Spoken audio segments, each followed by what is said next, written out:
the 10x marketer versus the 1000x marketer. So the reason I came up with this one was because, there's let's say you're working with a developer. A 10x developer would be, if you have the ideas, you give it to the developer, they just execute it flawlessly. That's a 10x developer, right? But a 1000x developer is someone that will also figure out what to build, and then they'll just go out there and build it. And I think we're gonna see a lot more of those. And I'm like, okay, well, then what is a 10x marketer versus a 1000x marketer? So 10x marketer, you might have to tell them what to do and they'll go execute it, but then they're going to be waiting for orders, right? But 1000x marketers going to be leveraging like Cursor or different workflows, agentic workflows. They're going to be building out all this stuff, and they're going to be coming back to you and say, hey, Neil, I solved this problem over here. Here's the results. I'm going to move on to this thing over here. And they just keep going. And it's hard for you to even keep up with them, right? And that's what it feels good. It feels good to be pulled by the 1000x marketer. Whereas with the 10x marketer, you still have to push them a little bit. Yeah, and to me, the 10x marketer is more like a 0.5x marketer, and they're just an order taker. The person who's a 1000x, they're better than you at a lot of things, and they can go and figure out things on their own, and you learn from them. And those are the ideal people to hire. And you got to unblock those people no matter what. You got to give them resources if you can. Yep. You got to surround them with stuff. Otherwise, they're going to leave. Yes, when those people want to run, you let them run, because typically they'll produce better results and make you more money. Mm-hmm. All right, what do you got? Another one that I got is, there was a report from 404 Media. So, is your phone listening? Marketing firm confirms that. Dude, what is 404 Media? You're acting like that's the popular media. I have no idea what 404 Media is. 404 Media is an online publication focused on technology and internet. So they're getting it from somewhere. Okay. It's like a research company is what it looks like. All right, go for it. But 404 Media reported, according to them, they have confirmed that smartphones are not just tracking users' online activity, they're also listening to what you say out loud near your phone. But that's been like that for a while, though. I don't know. People are listening to me when I'm, around my phone and it's not talking to someone. Have you heard about the concept of the cocaine phone versus the kale phone? I don't know what a cocaine phone is or a kale phone. I'll let you finish, and then we'll talk about the cocaine and the kale phone. Well, let's talk actually about the cocaine and the kale phone right now. So a cocaine phone. So cocaine phone is a phone that has all the apps, all the distractions, right? You might have Instagram, you have Uber, you have all these notifications bombarding you, and you're just constantly checking, dopamine hit, right? And well, it ends up making you still have stuff. You have email and stuff. That's still dopamine hits, right? And you check your email all the time. I know you do. No, but go message me or send me an email. It doesn't notify me. No, I know. I don't have that either. I don't have notifications on.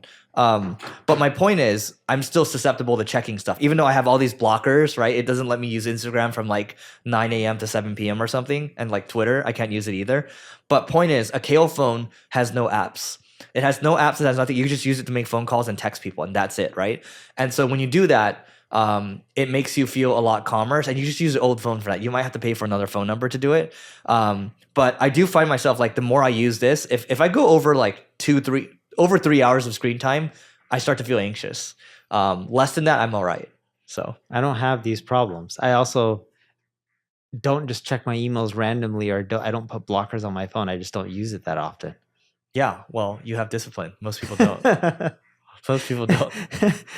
You're also single, looking at a lot of... most people don't need to use most people do use their phones a lot, and I see the behavior of like my friends, and then if I'm traveling or whatever, it's constant scrolling, when I took my mom to Vegas, I was surprised. I'm like, oh shit, she knows how to use YouTube, and she's just browsing shorts and she just keeps scrolling. Wait, let's go back with you. Yeah. How much do you think your screen time would decrease? I don't have a lot of screen time on Instagram. Not Instagram. If you weren't texting people that you're dating. No, I don't have. I knew you were going to say that. I was trying to avoid it, but you still went into it anyway. Trying to avoid it. Not a lot. I don't use a lot. So if I use communicating with them with Instagram or any of these apps. Here, let me look at my screen time over here. So my screen time, okay. Sweet Green, I was on for 56 minutes today. I don't know why I was on for 56 minutes. Wait, Sweet Screen has an app? Yeah, I used it to order. I ordered a Green Goddess chicken salad. It's amazing. Why don't you just go through Uber Eats? Because it's more expensive that way. Oh my God. I save some and money. you get Sweet Green, you get a membership. Do they deliver to you though? Yes. And they go through Uber anyway. But the thing is, you get a discount. They give you like $10 discount sometimes, $3 discounts. There's like, you can be a member. All right. Okay.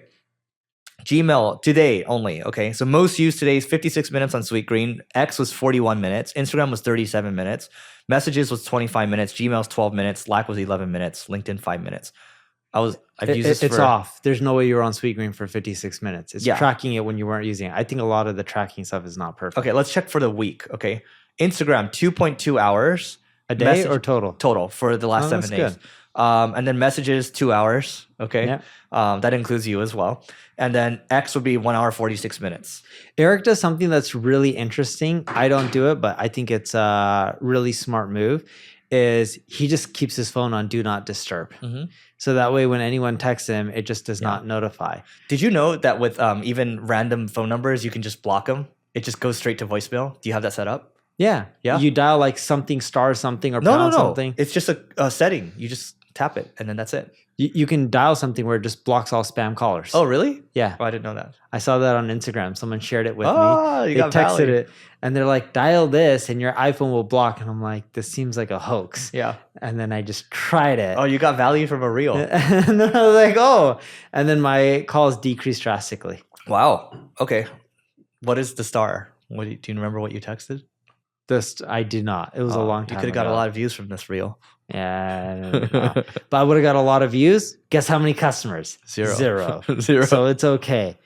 But yeah, going back to the phone listening, I think these companies are going to use this data more and more to just target us with ads. Yeah. And just wait till they start doing everything offline and AI gets integrated Mhm. into your fridges and into your dishwashers and into your toilet. Yeah, your microwaves and all Yeah. that kind of stuff. It's like, Neil, your poop is very soft today. Yes, you need to take these pills. It will arrive in your house within 1 hour. And they get an Do you affiliate accept? Yeah. Whoever makes that toilet is going to make a lot of money. The affiliate commission toilet. This could be great. Dude, the amount of health data that's probably in your stool, Yeah. it's probably ridiculous. It's going to be a subscription, and then whatever they recommend, they're going to get a cut. And then they'll probably partner up with other health companies to sell that data, right? The Yes. stool is worth a lot of money, Brad. Brad, are you going to create this company? Anyone who creates this company, We feel will free invest. to hook us up on commission, idea equity stake. Yeah, you know? idea equity stake. Yeah. Yeah. 5% each is fine. And Eric will invest. No. Neil will invest. I'll be the ideas guy. No. Okay. I got to take a minute to tell you about the Agency Owners Association. This is a peer group for agency owners. Think YPO or EO, but for agency owners. And I just wanted to read you a couple of testimonials. So this first one comes from Carrie, and we asked her, what do you like most about the group? She said, having a group of people to discuss and bounce ideas. The leads are great too. Yes, we share leads in this group as well. This one from Alian, he says, the ability to really post whatever I want and need, and the group responds. Great experienced members, getting a lot of insights from conversations with other members, getting a lot of value from sessions from Eric, getting advice from others as well. And so if you want to grow your agency faster and you want a peer group to do so, just go to marketingschool.io/agency. This is a group that both Neil and I created, and our hope here is to create a vibrant community of agency owners and do a lot more with it in the future. So again, marketingschool.io/agency, and we'll see you inside. I saw this really good, there's this guy that's been up and coming. I tried to actually give him money when he was like 21 or so. This was a couple of years ago. You can tell when someone's a rising star, right? Yeah. And so there's this guy named Harry Dry. He has I guess the company's called Marketing Examples, and he did an interview with David Perel. I recommend everyone watch this. It's like an hour and 30 minutes. Definitely worth your time if you want to get better at copywriting. So these are the 3 questions that make copywriting instantly work. Okay. Number 1, can I visualize it? Right. Number 2, can I falsify it? So can you disprove it? Like, can you cause some tension in there? Right. Number 3, can nobody else say this? So let me give you an example. So when Apple first came out with the iPod, the ad, do you remember that ad? The iPod ad? Where it was like a silhouette dancing? No, it's yes, but no. The headline was 1,000 songs in your pocket. Remember that? Yes. Yeah. So can you visualize that? Yeah. Yeah, it's in your pocket, right? That there's 1,000 songs in there. Can you falsify it? Can you say like, oh, that maybe that's not true? I guess you can say that, right? Because you want there to be some tension. Because if there's no tension, it's like a story with no tension is boring, right? Can nobody else say this? That part's actually debatable because at the time when the iPod came out, I had other MP3 players that had like way more songs, but at least the visualized piece stands out to me. And they had a bunch of other ads. I think it's like, the New Balance, right? It's like worn by like high-end models, and then also worn by like your dad at the park, right? And so like you can visualize that, right? And can nobody else say this? Like, I guess you can with New Balance. Do you have New Balances? No, never had them. Yeah, but Have you? No, I don't. But it's like that's kind of cool because we've never thought about copywriting like that. At least I haven't. Like, if I were to stick with one question here, it's like the visualization. If you're going to write something, can other people visualize it? Because if they can't, then it's harder. Like, you know what I mean? Yeah. Speaking of an interesting fact, did you know Microsoft had an iPod competitor called the Zune or Zoom? Yeah. Zune or Zoom? Yeah. I forgot one. And I think it was better tech too. I know a guy named David who's working on that division years and years ago at Microsoft. It's like 20 plus years ago. It was a long time ago. No. You know why Microsoft killed it? Because it got no sales? No. I believe it was generating $700 and something million a year, and it was growing. Wow. Steve Ballmer had a mandate at one point saying anything under $1 billion or somewhere around there that's too small, just crush it and let's focus on what's really important for the core business. Hey, props to him for doing that. Yeah. Look at him now. $3 trillion plus business. Yeah. Damn. So, sometimes, what other people's goal is your crap. Yeah. And even if it's doing really well for you, it could just be a distraction. You should double down on what's really working. One man's trash is another man's treasure. Yes. Yeah.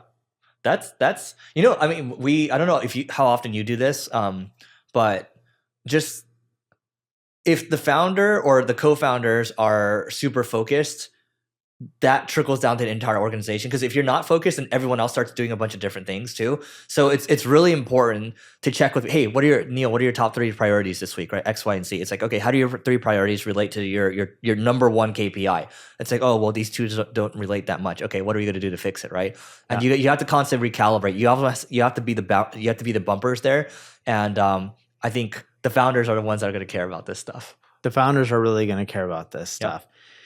It's the shareholders, the ones who actually own a good chunk. I remember when Twitter was going through a sale to Elon, it was Elon or someone complaining, being like, the board doesn't even control the majority of the shares of Twitter. Do they really actually care about the corporation? Mm-hmm. But when people are really heavily invested, and when I say heavily invested, not owning a few percentage points or 5%, 20 plus, where you own enough and it's meaningful, that's when you really care. Mm-hmm. And with your shares, you have an impact on the business and your say counts.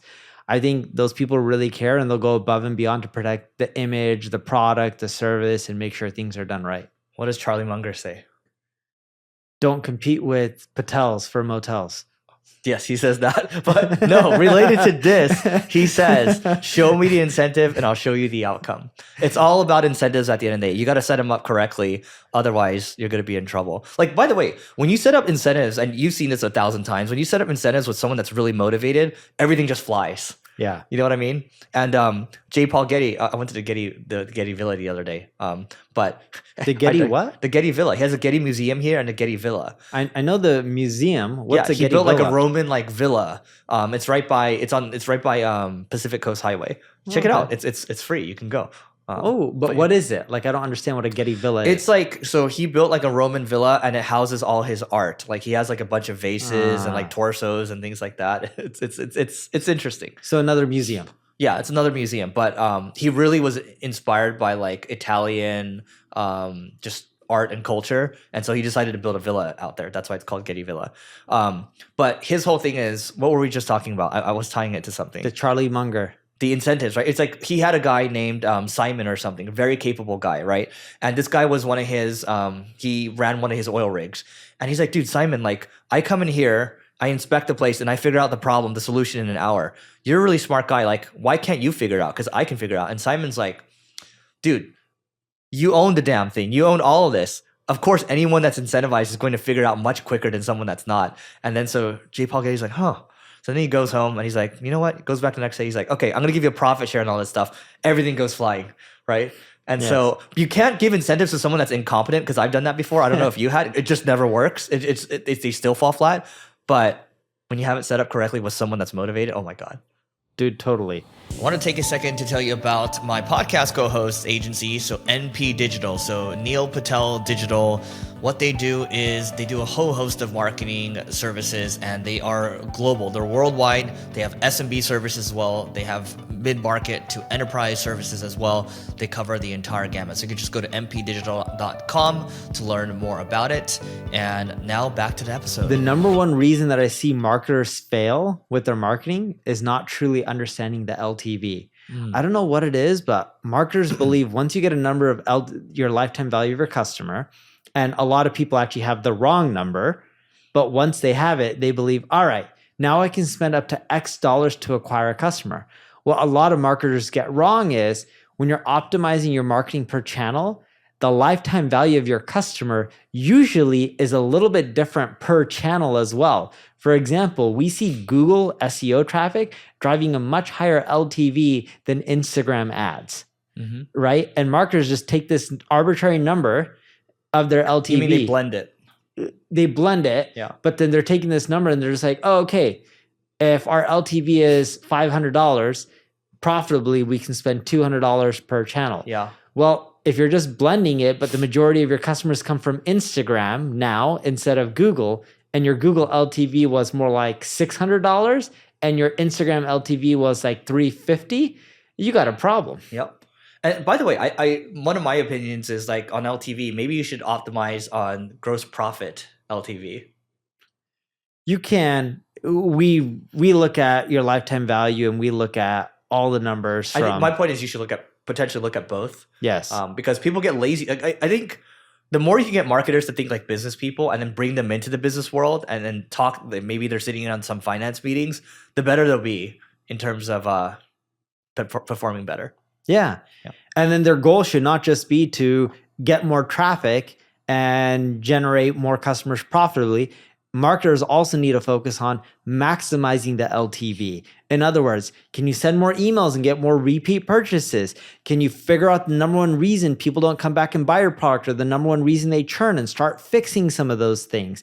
Can you figure out how to introduce new products and get them to buy more things within your ecosystem so that way they spend more money? Because if you can do a lot of those kind of things, not only will your LTV go up, it means you can spend much more money to acquire a customer, and it opens up, usually in those cases, new marketing channels that you haven't tested before. All right, that is it for today. Please don't forget to rate, review, subscribe. Go to marketingschool.io/agency. It is now application only, so you can't even pay to get in if you wanted to get in now. You have to apply. And so that is it for today. But other than that, we'll see you tomorrow.